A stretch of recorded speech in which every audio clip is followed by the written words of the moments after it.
guys. I'm currently at work right now, although I finished work. I'm just kind of waiting until I have to go to a chiropractor appointment. But I thought I would do a little um, tiny reading vlog and reading update. I'm currently reading um, The Institute by Stephen King. And when I read about it, I was getting like X-Men, Stranger Things vibes. And those are like two of my favorite things to watch. So I was super excited. It's about these kids who have superpowers or like telekinesis and what is the one that's talk in their mind or hear thoughts um and so they take kids that have those abilities and take them to the institute where they perform experiments to either expand their um abilities or um stop them where they're at or whatever. And it follows a boy named Luke, who is TK. He has telekinesis, like a small amount. And then it also follows this guy named Tim, who was a cop, and then he becomes a night knocker in a small North Carolina town, I think it was. So, I mean, this book was a little huge, and I had read uh, Tim's perspective early on, so I don't remember exactly what the town was, but I'm pretty sure it was North Carolina. Right now, I'm following Luke in his life at the Institute, and I'm pretty close to the end, so I'm going to do just a little reading vlog.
Okay, I finished The Institute by Stephen King. And towards the beginning, when we were just following Tim, it was, I would say, a 3 star. I mean, it was an interesting concept. I really enjoyed the idea. There's some weird phrases in here that I don't think I've ever heard anybody say. Um, and then we got into the Institute and things started to pick up, but I still thought like this is a little slow. It was going like great, then slow, then great, then slow. And then by midway, totally hooked, finally cared about these characters, cared about Luke, cared about his friends in the Institute, Kalisha, Nikki, Helen, Avery, I think that was the little boy's name. Um, Still didn't care too much about the character of Tim, but to each his own. By the end, this became, I would say, a 4-star read. One of my top books of the year, I think, because um, the idea of what Stephen King was getting at, like, I don't want to give spoilers, but they were essentially having the kids, in a way, kind of like helping the world, I guess. um, but it kind of reminded me of that short story, The Ones Who Walk Away from Omelas, that talks about this like perfect world, but it all relies on this like little kid suffering in the basement of this town. And this book reminds me a little bit of that. It's like, can we have a good world? But then that kind of relies on the suffering of these children. And um, I liked that aspect of like bringing up this topic and the ideas. I will say there's some gruesome stuff in here. And so if, you're a little squeamish, probably don't pick this up.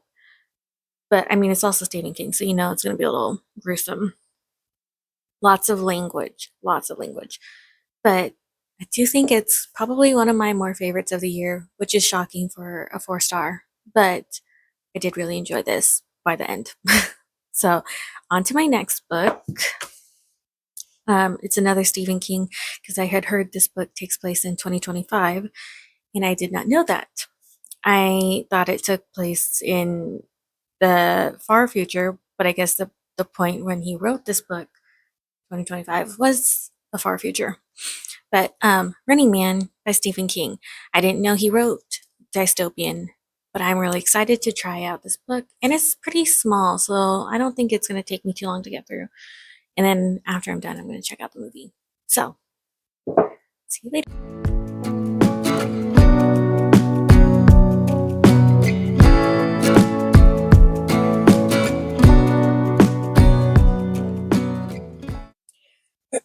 Hi, so I'm back in the car and it's raining, and I'm almost done with The Running Man by Stephen King. See, so close. I wanted to get it done before the end of 2025 since the book takes place in 2025.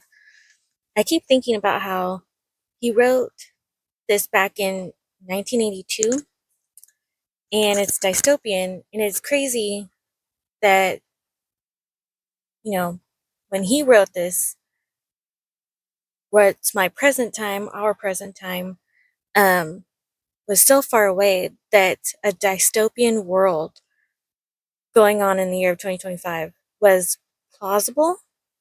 And that's something that keeps being like mind boggling to me while I read this, is that to me, 1985 doesn't seem like it was that long ago. But to him, 2025 was far enough away that, we could be living in a world like he wrote. And I just had to say that because I don't know, it's been sticking with me as I've been reading through this. But I'm hoping that I can be done with this hopefully today because I really want it to be done this year. And we're getting somewhat close to the end of the year. I really want it to be in my wrap up. So hopefully it is. Also, it's really action packed. So, well, I would say the first quarter was kind of slower, building it up. And then once the action started, it has not let up a second. So if you really like action-packed things, I would say this book is totally for you. But here's back to reading and trying to get finished with this by the end of the year.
I finally finished The Running Man by Stephen King, and when I say this is action packed, I mean action packed.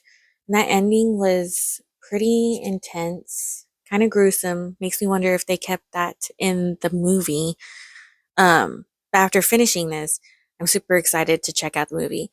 And especially seeing how I think the actor is Glenn Powell, seeing how he portrays this Ben Richards in the book, and to see if the movie is as faithful to the book as I would kind of hope. But also, I'm curious if they were actually able to do that. So, thank you for joining me on this reading vlog of Stephen King novels. If you've read any Stephen King novels, I would love to hear what books you read of his and what you thought of them, because I'm always looking to add more to my TBR, although it's incredibly packed, but I still want to add more.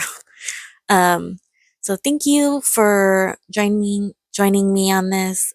Like, comment, subscribe to my channel for future content.